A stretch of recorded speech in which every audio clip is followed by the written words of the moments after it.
They say if we'll only avoid any confrontation with the enemy, he'll forget his evil ways and learn to love us. All to oppose, all to oppose. Hey, what's up, guys? I'm back. I know it's been a while. It's been me slacking, honestly. Just haven't come around trying to make the videos, but I'm here today and I'll try to be more consistent. Just because I've been slacking doesn't mean I've been away from the NBA season. No way, man. I've been watching all these games and I've been having so much fun watching these games. We're in the midway, almost in the second half of the season. So I thought maybe I should make an all-star prediction reserves list, because the starters are pretty self-explanatory. I mean, you know who's going to start on these all-star games, except for maybe one spot in the East. I'll get into that a little later, but yeah, I'm gonna just go right into it. So these are my 2020 Eastern All-Star reserves.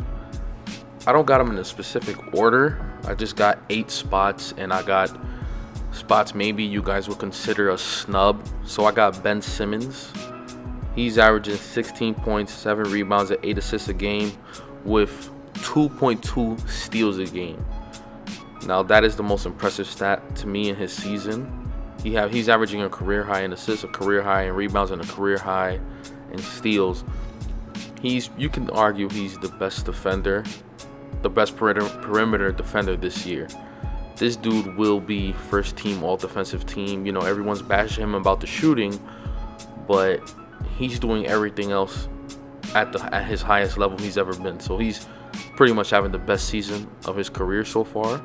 He's also 57% from the field, and he has a 29-16 record, being 5th in the East. So he definitely deserves a spot. I got Spencer Dinwiddie. See, this guy, if he gets snubbed, I'm going to be highly upset, because, this little thing with Kyrie happens, and this dude just steps up and balls out. He's averaging 21 points per game, 3 rebounds, and 6 assists. 41% shooting. That's a little low, but this is Spencer Dinwiddie. This guy's supposed to be a role player, and now he's playing at an all-star level. So he could be in the conversation for most improved player of the year. And they're 18-24, but they are 8th in the East, and he's stepped up and taken the biggest role as being the go-to guy to close in the team. So he definitely deserves his spot. Another guy is Zach LaVine. This dude is a walking bucket, man. He's come back from the torn ACL. Last year he was pretty good, but this year is when he pretty much had to jump into the next level. If you're averaging 25 points per game, you need a spot. Unless you're maybe shooting 30% from the field, but if you're averaging 25 points per game and shooting 44%, yeah, sorry, you're getting in. I don't care what's your team, what's your record. So he's averaging 4 rebounds, 3 assists. They're 16 and 29. He's in the trash can Bulls, by the way. I thought these guys would probably win like 11 to 15 games. They already have 16 midway through the season, and they're 10th in the East. So definitely Zach LaVine. Another dude is Bradley Beal. He's another one. He upped him last year. I thought he upped himself a level, and this year he did it another level. Now he's averaging 27 points per game. So this is on scoring title realm, pretty much like top 5 scorer realm. 27 points per game is a lot of damn points, man. That's superstar level. That's what superstars do. Like LeBron averages 25, 26. Guys like that, Kawhi. This dude is averaging 27. So he's one of the best scorers in the game this year. In this half of the season, he's one of the best scorers in the game. With 4 rebounds and 6 assists, 43% shooting, 14 and 28, 11th in the East, and they're also, I believe they're a top 5 offensive team in the league. So this dude is just getting straight buckets, man. I've always been a fan of Bradley Beal. He definitely earns a spot here. Another guy I got is Kemba Walker. I don't think he's gonna start. I'm pretty sure Trae Young is starting. That's why I don't got him here. So I got Kemba, 22 points per game, 4 rebounds, 5 assists, 44%, 28 and 14, 4th in the East. So he's in the Celtics and they're balling out. They're winning. He's balling out. He definitely deserves a spot, no question. This is Kemba Walker, people. You know what it is with him. Another guy I got is Jaylen Brown. He's averaging 20 and 6, 20 points, 6 rebounds, and 2 assists, 1.2 steals per game, and he's shooting 49% from the field. So he's averaging 20 on 49% shooting. That's terrific. 28 and 14, of course, 4th in the East. I always liked Jaylen Brown a little bit more than Jason Tatum because I've always seen the window where he just keeps improving over and over. And this year he's kind of getting there with the efficiency. And you know he's a top defender, so I definitely think he deserves a spot. Another guy I got is Andre Drummond. You know the deal with this dude. He's just a walking double-double, man. He's averaging 17 and 15. He's also leading the league in rebounding. Those 15 rebounds a game is the league leader. He's leading the league in rebounds, 1 block per game, and this dude is averaging 2 steals per game. That's top 3 in steals, man. So he's top 3 in rebounds and top 3 in steals. Averaging the double-double for the season, 53% shooting. You know he has those 20-20 double-doubles. There is no way this dude doesn't get an all-star spot. It would be a crime. Now for my last spot, and I put this guy for last because if he doesn't make the all-star roster, I am going to be pissed off. I will make a rant video if this dude doesn't make it, and that is Domantas Sabonis. When I tell you this dude is balling, he is balling, man. He is literally right now, with Oladipo out, the best player in the Indiana Pacers.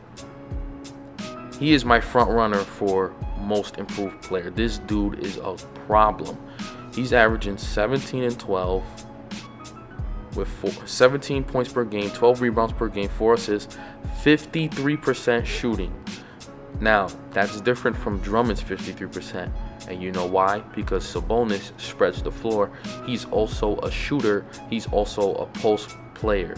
Drummond is more of a, he maybe would rebound chase, get putbacks, or get alley-oops. Sabonis, you're giving him the ball in the low post, and he's creating offense, whether it's hooks, drop step, layups, fadeaways, 3-ball, middies, and he's shooting 53%.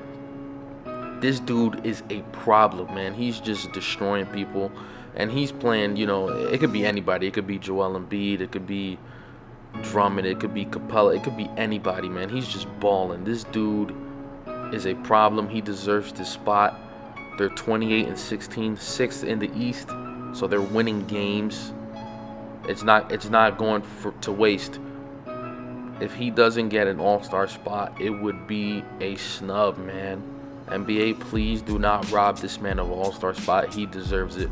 Him and Dinwiddie are the guys in this Eastern roster where I really want them to get a spot because of the way they stepped up for their teams. You know what I'm saying? And these are the other guys where maybe you guys think they got snubbed. There's one guy in here, I'm pretty sure if you guys comment and watch this, you're going to say he got snubbed, and that's Bam Adebayo. Trust me, I want him to make the all-star spot, but who do you take out here, you know? Who do you take out here?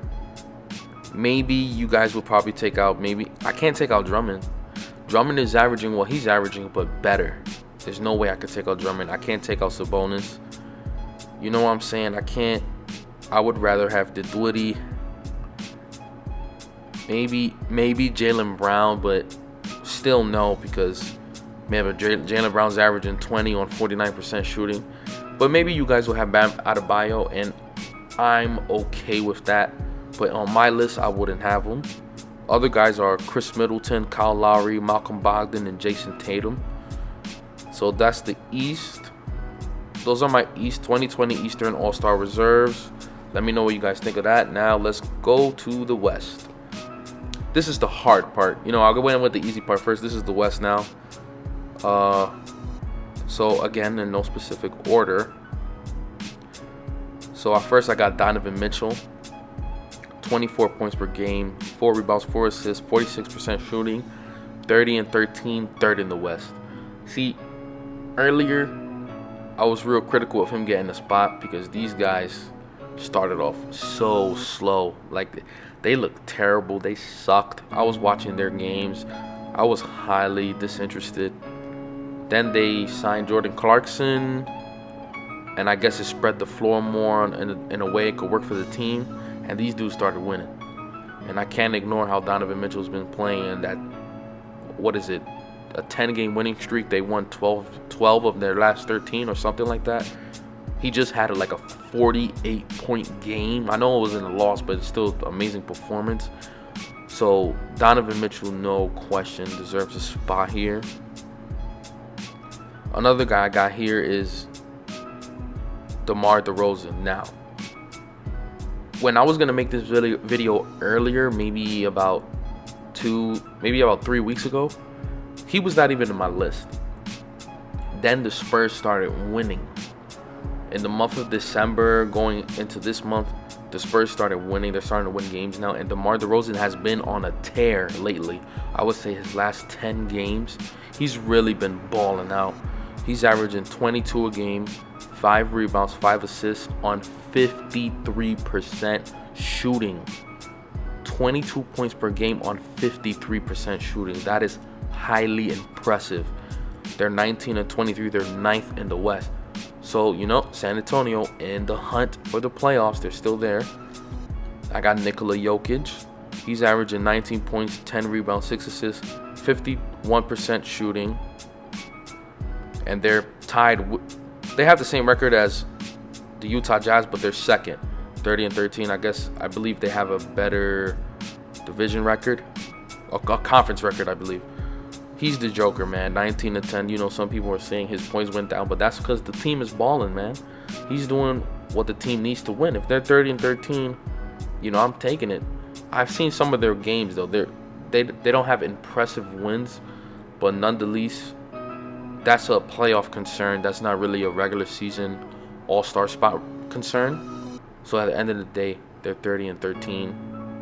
And he's averaging all-star numbers. Those are, end of the day, those are all-star numbers. 51% shooting, 19 and 10. That's a double-double, 6 assists for a center. That's good. Russell Westbrook, of course, he's a perennial all-star. He's gonna make the all-star every year. 25 points per game, 7 rebounds, 9 assists. So almost a triple-double. 1.6 steals a game, 44% shooting. For Westbrook, that's actually pretty good since he's like a walking brick. So I would think he would be shooting about 40 or 39%. So 44% for Westbrook. That's actually impressive. 26 and 16, 6 in the West. If you guys watched my first video of this season, I said these guys would work. Harden's been, I don't know, he's been like cold, but they're still winning. They're still competitive. Those 2 games they played against the Clippers were amazing earlier in the season. So this team could definitely work without question. Moving forward, I have Devin Booker making his first All-Star appearance. So he's in the Suns and they're winning games. They're actually winning games. He's balling, man. 20 again, like I said earlier, if you're averaging 25 and up, you deserve an all-star spot. That is superstar caliber point average. That is a superstar caliber point average in terms of being a scorer or a top player. This dude is averaging 26 points per game, 4 rebounds and 6 assists. He's shooting 51% and he's averaging 26 points per game. This dude is a walking bucket. He is balling. He deserves this spot. They're 18 and 25, 11th in the West. So they're in the hunt. The Phoenix Suns. Devin Booker, no question. You see in the summer, he was working on his game and he's showing up with it, man. He definitely deserves a spot this year. Next spot, I got Rudy Gobert. He's averaging 15, 14, 1.9 blocks per game. That's crazy, man. 68% shooting. Again, 30 and 13, 30 in the West and Utah.